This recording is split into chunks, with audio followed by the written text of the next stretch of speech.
You can hold your mention book. it. Well, You can do both. Hold.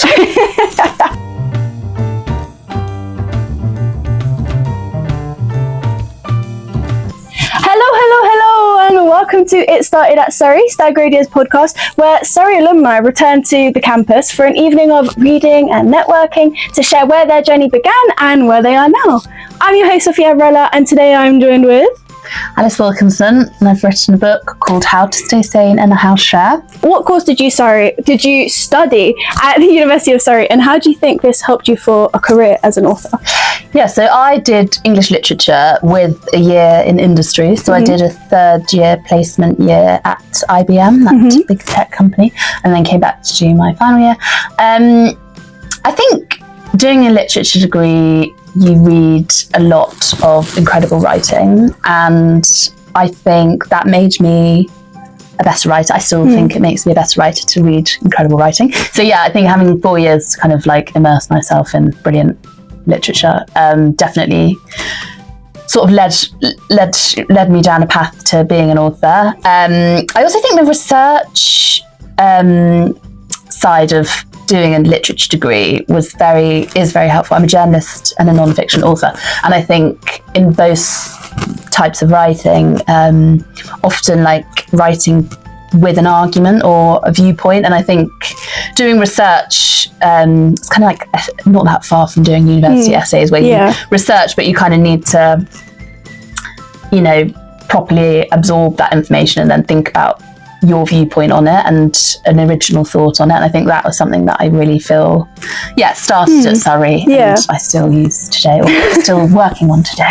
So what are the kind of specific skills from your degree that you still use today? So I think the research definitely, like sort of how to research in a precise and with a point. I do remember days at Surrey where I would research for kind of longer than I needed to. And I think I kind of really learned, you know, to research to a point and then start to like build your argument so that you weren't doing it for too long.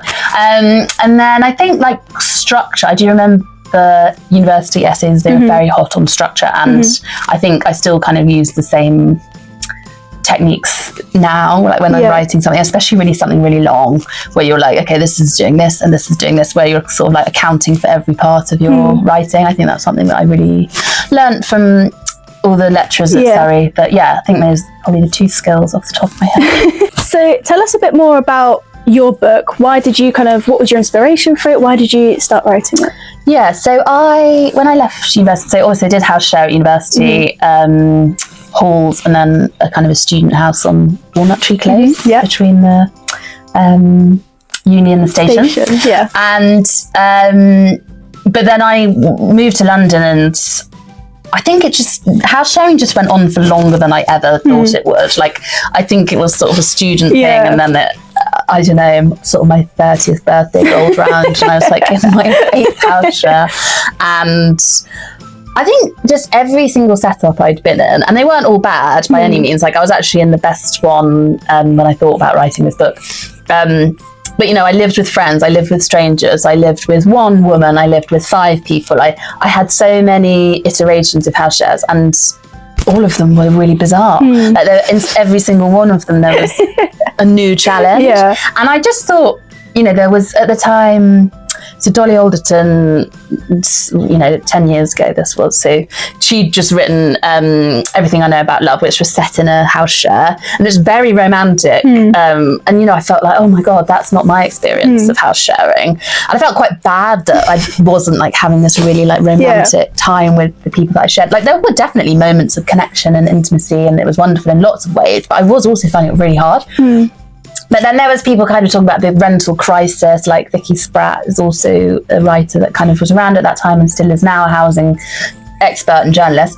And I think there was nowhere between the two, I think, is what I've noticed, was like either people are romanticising house shares or it's like absolutely terrible. And I think I just really wanted someone to kind of validate my experience and be like, this is, you know, it is weird what's happening, and it's fine that you don't find it comfortable. So I think I wrote it, or I wanted to write it to kind of unpack why we feel so strange in them and why they're so uncomfortable, but also I suppose just to try and help people, like to ask psychologists what it is that we can do to kind of make it better. And that is most largely what I wrote. So you mentioned how you spoke to psychologists about this book. Tell me about that process. So that was a lot of interviewing. So I've been a journalist for 10 years, so that obviously really helped.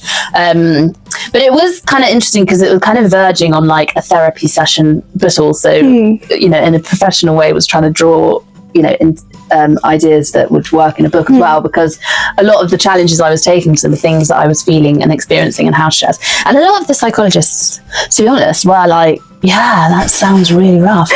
And they were like, I don't know why that's like, you know, no one really talks about house shares, and they really should, because psychologically it's a really like tense, it's a huge thing. It's a really tense place. And like a lot of like, you know, I think we do it a lot when you're in romantic relationships where you're like, this is your pattern and now this is coming out in ways in your relationship. But like, because people are living in house shares for so much longer, that's kind of happening in house shares, like your family pattern is kind of, you're replaying that. And so a lot of them, I was quite like validated when people like they actually did look quite perplexed, the psychologist. So I was like, well, if you don't know how to stay sane in the house share, then how the hell are you gonna do? So that was really interesting, and actually formed like, you know, I think I added an extra chapter after doing one interview, because it really shaped kind of what the book was meant to do and was trying to do, which is just to support people, I suppose, to feel more at home in their house shares. Is there like one specific moment that you thought, this is going to be a book, this is going to be amazing? Was there like one key point?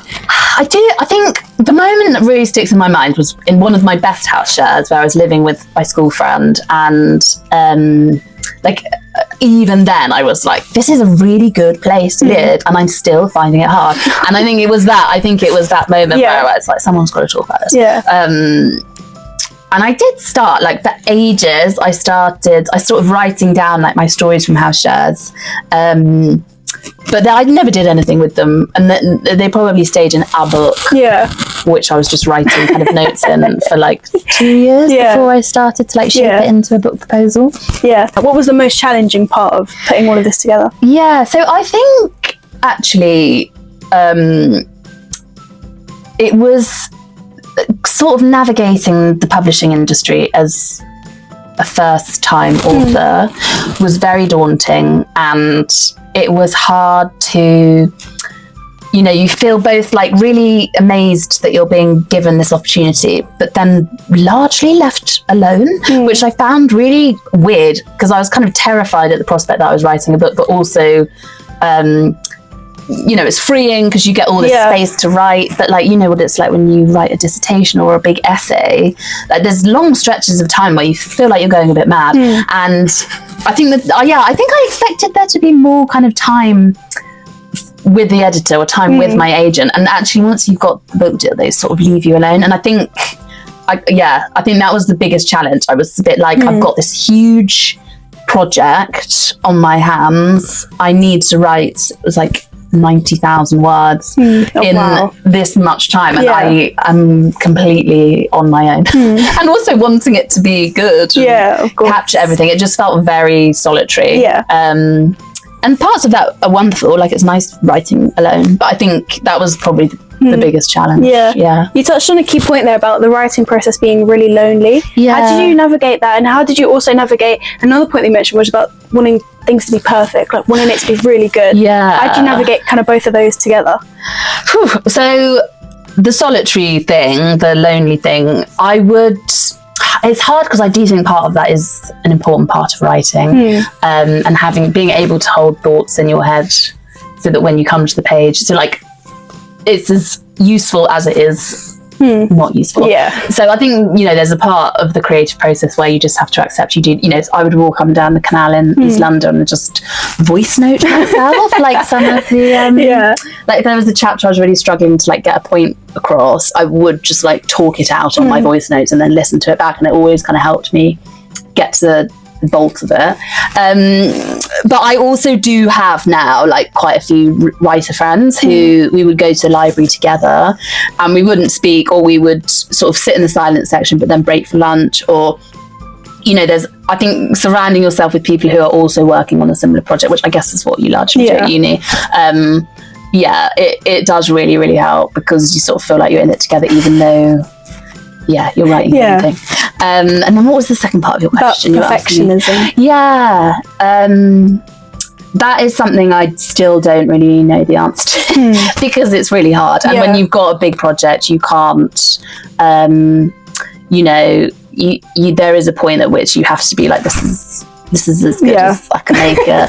I think as a journalist, though, that is something that I've had to learn to let go. Like, and I do remember at uni, the Surrey Library at the time had this like perfectionism scheme going, and I was part of that because they sort of identified people who had this trait, and that was very helpful. It was kind of like sort of separating your self-worth from your grades, I suppose. But I think as a journalist, because you have to work at speed, I had to get used to the fact that when things went, they had to just go. And I think the practice of that was really helpful when it came to writing my book, because I was like, this is of a time, I've written it at a time where I've like just moved into a house share, like things that I've written here are like relatively alive and moving, and after that's gone to print, that's but it's a hard one. You read it over and over and over again, and I think it's right to, like, it's a big deal, but yes, I think you find your own coping mechanisms. Walking along the canal, with the voice notes is one of them. And God forbid anyone finds them. We'll keep those under wraps. You also mentioned this thing about community. How do you think your community and having people that are in the similar projects or doing the same sort of thing as you helped you kind of advance as a writer?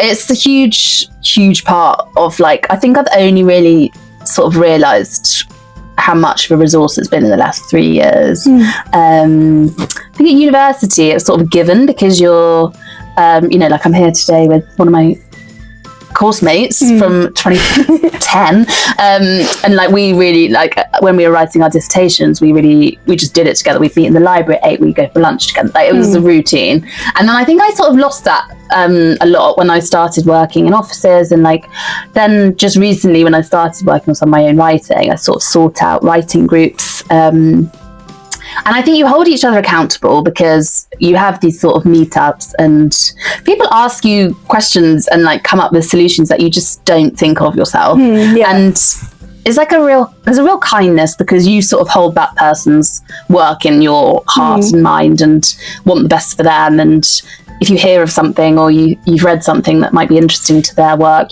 you really do like hold each other's work in the same way as, I don't know, you might remember their birthdays or whatever. Like, it becomes a real like collective thing, rather than it being so solitary.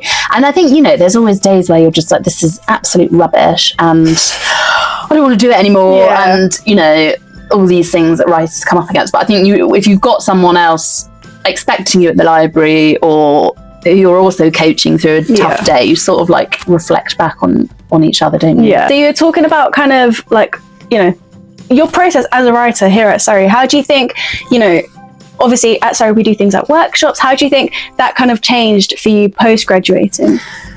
I think I got much less, I'm much less hard on myself. I was very hard on myself when I was at university, and sort of got very frustrated with the process, I think. Whereas now I've just realised that like getting to a point of like frustration and irritation with your own work and words is part of a painful process of making a good piece of writing. And I think I've just sort of learnt to like let that happen. Whereas I used to go, I would just find myself, I just wouldn't be able to look at the page, or I'd have these quite extreme responses to getting frustrated and not being able to get my thoughts down. And it was like an anxiety thing that would then like sort of feed off itself. Whereas now I just know, like, nothing's going to come good of this hour. I'm just going to get up, go for a walk, voice note myself, or like do some form of like other thing that like allows my thoughts to,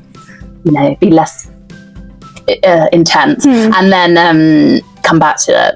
But when I was at uni, I found that very, very hard, and I would like sort of shut myself in the library all day, and it wasn't productive. It was just quite like torturous. Yeah.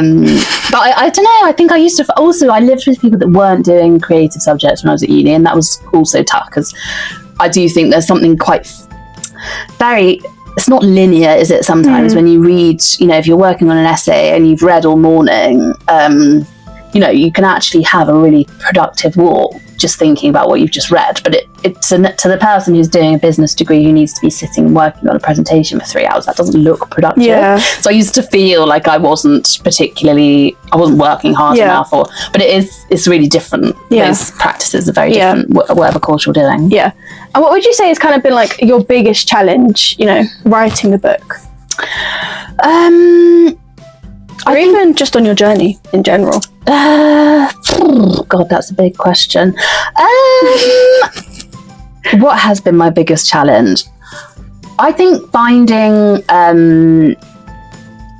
work that feels meaningful, I enjoy doing, but I also get paid for. It's like, yeah, you know, I've done lots of jobs where I've been writing for things that are fine, but like I didn't love, you know, or you're writing and you're copywriting for charity, which largely was a really amazing charity, but that isn't what I went into writing to do, you know, like, and it's kind of balancing like how much of this is a paid career and how much of this is a hobby, and can I make it both? And I feel like that's a practice I'm still kind of honing. Yeah. And what was the moment where things started to feel like, oh my God, I can actually be a writer? When was that kind of like click for you, where you were like, I want to do this? I think it was when I started working on this book, because I think before, as I said, I'd sort of worked at charities, or I'd worked in journalism, but you're sort of given a commission, and whilst you can put a bit of yourself in there, like mostly the topic is, I work in health journalism, so it's a lot kind of like at arm's length, you know, you're talking to experts, you're writing about studies, but it's not really not really about you. And then I don't know, when I was just asked to write about my lived experience, and I just felt I am still really passionate about house sharing, and like still write loads of stories about people's different house sharing scenarios, because there's so many stories.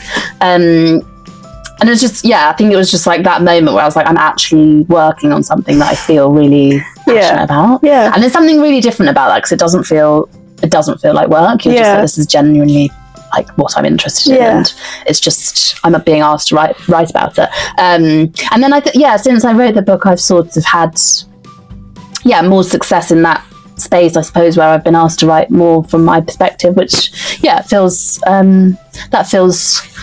like at the moment where I was like, okay, like people do, you know, want to read my things. They do resonate. And it's nice. Yeah, it's nice to kind of feel like your insights are reaching people. And people are kind of on the journey with you, if you know what I mean. What was kind of one specific horror story, or like one thing that you mentioned in your book that has like stuck with you? Is there anything in particular that you want to mention without being too spoilery? Yeah, I mean, there's lots. There are, because it's kind of, there's some really like gross housemates I lived with. There's like, you know, lots of annoying things about living with housemates. But also, I think the one thing that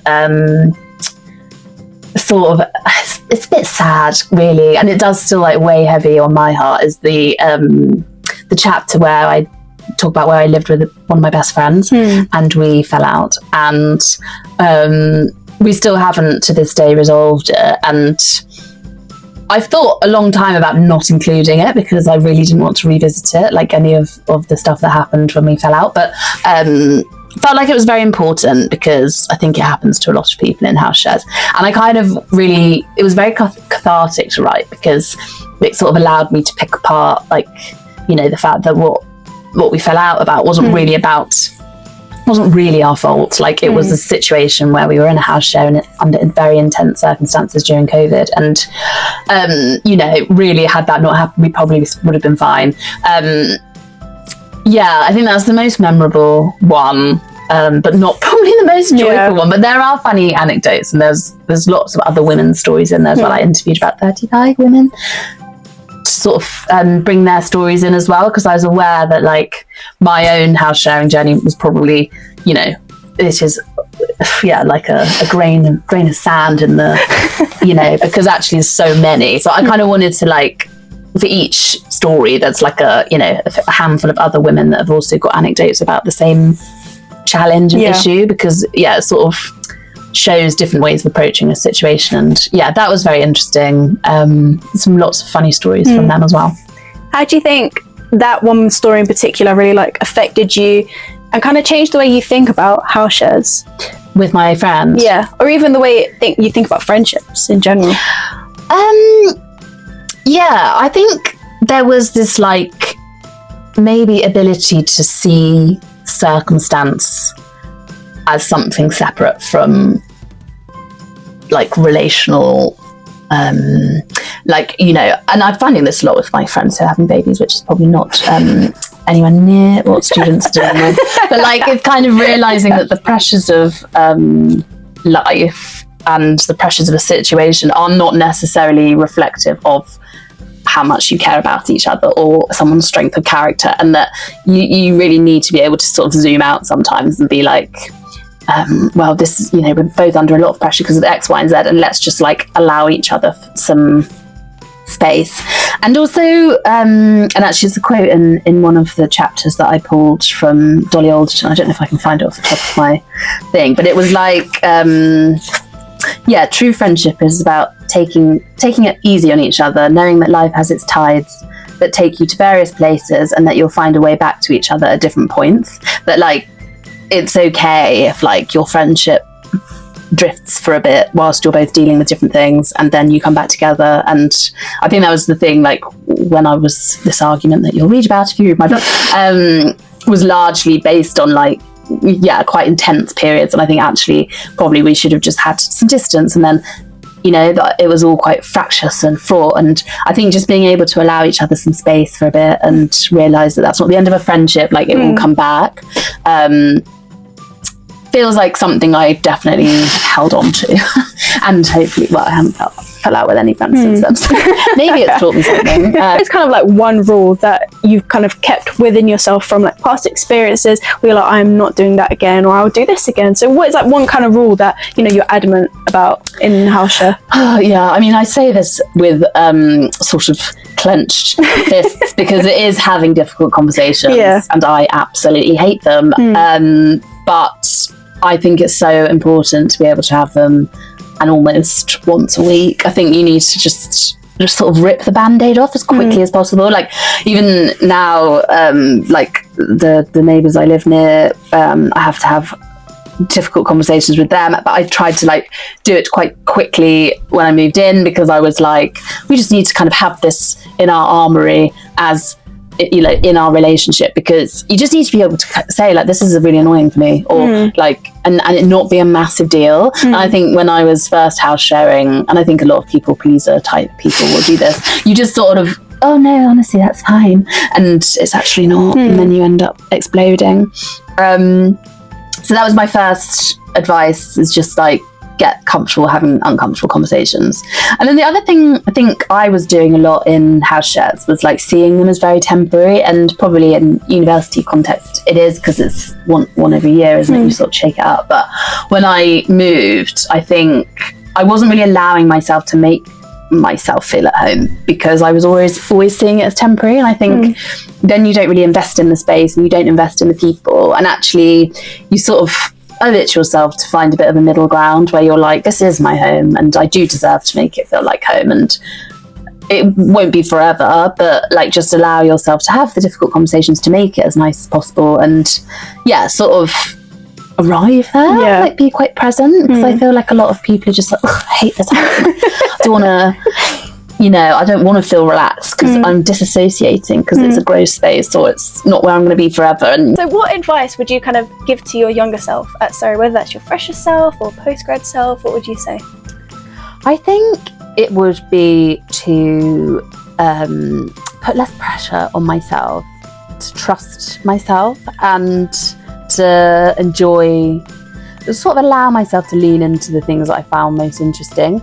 Because I think I was very concerned with succeeding, and like succeeding in every single module and genre, and it's really good to have like a, you know, a wide range of genres that you're working on, and modules, etc. But I think I sort of lost a sense of what I was very interested in, because I was kind of applying myself to every single module really intensely. And yeah, when I think about it, I'm like, that was 4 years of like being able to read so widely, and like it's such a luxury to have that, isn't it? To like just study books for years. Yeah. And like now I would give my right arm to do it again. But I don't think I realised at the time that it was such a luxury. And I think I kind of, I don't know, I feel like there was a lot of modules that I enjoyed more than others, and I kind of wish I'd allowed myself to like immerse myself in those and be like, okay, this is just not, you know, sort of have a bit of distinction, I suppose, or like, carve my own thing out of it and not feel like I was just there to succeed and get a good mark or whatever. Yeah, put pressure on yourself. That's what's the thief of original thought. I had a wonderful time, but I do think I felt a huge pressure to succeed in essays. So we have a question from Miss Rafaro. She has asked, what is the most valuable lesson you've learned from trying and failing? Trying and failing. I don't even know if I would see it as failing. Maybe that's if it's not working, then there's probably a reason why, and to allow for that, I think would be maybe that's very defeatist, but sometimes if something's not working, I'm like, well, I've just got to change direction, change tack, and I think that's fine. Like, you know, sometimes things resist in a way that you can't always explain, and then years later you're like, that's why that didn't work out. So maybe just to course correct, like when things aren't working out, just to see what other opportunities are there, and not completely fixate on the thing that you failed on. So what is a question that you would have for potentially the next alumni? Mine was much less philosophical. It was, what's your best memory of, is it still called Rubik's? Yeah. Oh, I love that! What's your best memory of Rubik's? Thank you so much for joining us today. It's been a wonderful conversation. And thank you for watching this episode of It Started at Surrey. I've been your host, Sophia Brella, and I've been joined with Alice Wilkinson, author of How to Stay Sane in the House. I love it. Get the book in. Where can they buy the book? It's online on Amazon or Waterstones or all the others that bookshop.org. I'll put a link below and you can just click it. So don't forget to do the liking and the following and the sharing and all that YouTube stuff. And see you in the next episode. Bye-bye. Bye.